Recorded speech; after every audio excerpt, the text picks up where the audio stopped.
Hi అండి. Welcome to mass kitchen. ఈరోజు చాలా సింపుల్‌గా ఇంకా టేస్టీగా ఉండే బీరకాయ పప్పు ఎలా వండుకోవాలో చూద్దామండి. నేను ఒక చిన్న గ్లాసుడు పప్పు తీసుకొని 2, 3 సార్లు శుభ్రంగా కడుక్కొని నానబెట్టుకున్నా. ఎప్పుడైనా పప్పు వండుకునే ముందు కనీసం ఒక అరగంటైనా నానబెట్టుకోవాలండి. చూడండి పప్పు నానిపోయింది. ఇప్పుడు ఇందులోకి ఒక బీరకాయ ఇలా చెక్కు తీసుకొని, మరి చిన్న ముక్కలు కాకుండా కొంచెం పెద్ద ముక్కలుగా కట్ చేసుకొని వేసుకోవాలి. బీరకాయ పప్పు కుక్కర్‌లో వండుతున్నా అండి. చాలా సింపుల్‌గా, చాలా ఫాస్ట్‌గా అయిపోతుంది. ఇప్పుడు అందులో బీరకాయ ముక్కలు, ఉల్లిపాయ ముక్కలు, టమాటా ముక్కలు, పచ్చిమిర్చి, ఇంకా చింతపండు, పసుపు, ఇంకా మీ రుచికి తగినంత కారం వేసుకొని మొత్తం ఒకసారి కలుపుకోవాలండి. వాటర్ సరిపోకపోతే ఇంకా కొంచెం వాటర్ యాడ్ చేసుకోవాలి. ఈ ముక్కలన్నీ మునిగేంత వరకు వాటర్ పోసుకోవాలండి.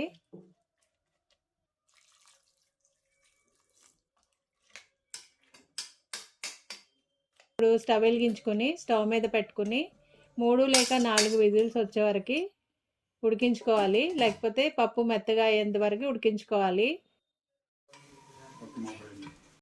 చూడండి ఆవిరంతా పోయింది. ఇప్పుడు పప్పు కూడా ఉడికిపోయింది. ఇప్పుడు అందులో రుచికి తగినంత ఉప్పు వేసుకుని మొత్తం ఒకసారి కలుపుకోవాలండి. మొత్తం ఒకసారి ఇలా గరిటెతో మెదుపుకోవాలి. కావాలంటే మీరు పప్పు గుత్తితో అయినా మెదుపుకోవచ్చు. ఇప్పుడు దీనికి తాలింపు పెట్టుకోవాలి. ఒక చిన్న పాన్ తీసుకుని అందులో 2 టేబుల్ స్పూన్ల వరకు ఆయిల్ వేసుకోవాలి. ఆయిల్ కొంచెం వేడైన తర్వాత పోపు దినుసులు వేసుకోవాలండి. ఆవాలు, జీలకర్ర, ఎండుమిర్చి వేసుకుని ఒక నిమిషం వేయించుకుని, తర్వాత వెల్లుల్లి రెబ్బలు కొంచెం ఎక్కువ వేసుకోవాలి. దాని టేస్ట్ బాగుంటుందండి పప్పులోకి.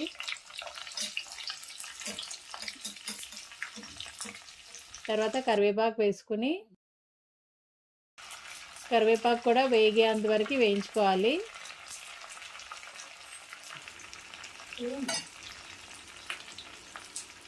ఇప్పుడు ఈ తాలింపుని పప్పులో వేసుకోవడమే. చాలా సింపుల్ అండి బీరకాయ పప్పు, కానీ చాలా టేస్టీగా ఉంటుంది. వీడియో నచ్చితే ఒక లైక్ చేయండి. Thanks for watching.